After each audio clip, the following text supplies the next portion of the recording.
Somebody should raise their hand and shout, Jesus is the abundant giver of life. He's trying to show the servants that carried the pots. He's trying to show his disciples that are with him that Jesus is the abundant giver of life. The reality is that there is great spiritual significance in the wine. It represents joy. It represents celebration. It represents abundance. And it represents eternal life to the whole world who believes that Jesus Christ is the Messiah, that Jesus Christ is the Son of God, that if you believe in Jesus, not only will you have eternal life, for God so loved the world that he gave his only unique begotten Son, that whosoever believes in him shall not perish, but have everlasting life. In other words,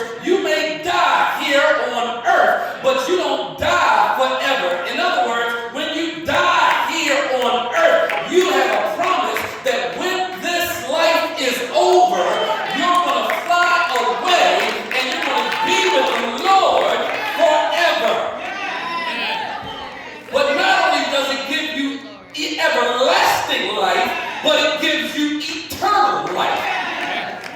In other words, everlasting life is the quantity of life. Eternal life is the quality of life. Help me, Holy Spirit.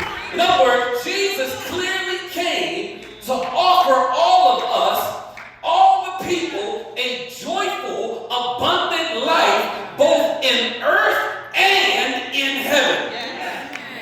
Jesus came to bring us eternal, abundant life. Right? Life. Not a recycled life. He didn't take the old wine and make the old wine new. No, he took something old and replaced it with something new. God, when he saved us, didn't give us a new lease on life. God gave us a brand new life. God gave us a brand new life. But just like the celebration, life's satisfactions always run out. Life always tries to give us the banana in the pipe by telling us that if you smoke this stuff, you're going to be so happy. If you drink this stuff, you're going to be so happy. If you get this girl, 35, 26, 36, you'll be so happy. If you get this brother with the muscles that look like Arnold Schwarzenegger and a face that looks like Denzel Washington or Idris Elba, you'll be so happy. But just like the stuff that pleasured them at the party, it all runs out. But Jesus is saying, what I'm giving you today in the salvation and new life is so abundant that I'll never run out. I won't run out. The party never stops. The joy never stops. The celebration never stops. I've been a born-again believer for 31 years, and the more I walk with Jesus, the sweeter he gets. Is there anybody here that can testify that you was once lost, but now you're found?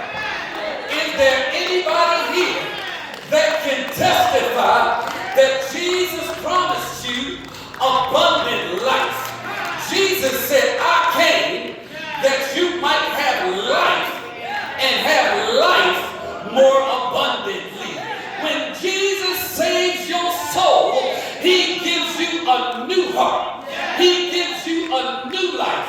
He gives you a new testimony. He gives you new peace.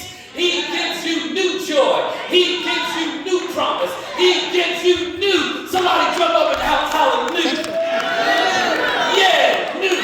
He gives us a new life. He gives us abundant life. Well, what is abundant life? Abundant life is a life that's not of wealth or prosperity, but a life that is living as who God intended you to be. Life that is abundant life has nothing to do with living on a main line or having money in your pocket or a new book deal, but it has do with you having peace that surpasses all understanding. A life of abundance is a life that is full of God's love, that is full of God's joy, that is full of God's grace, that is full of God's forgiveness. A life of abundance is a life that overflows with the goodness of God, the mercy of God, the grace and kindness of God. A life of abundance is a life that is marked with inner restfulness, inner tranquility, inner peace, inner joy, inner confidence, not in what I can do, but what Jesus can do. I got confidence that the battle's not mine, but the battle belongs to the Lord. Is there anybody here that's not scared, that's not stuck up, but you put your trust in Jesus, and now you got a new lease? Not a new lease on life, but you got a new life. You got a new life in Jesus. Old things are passed away.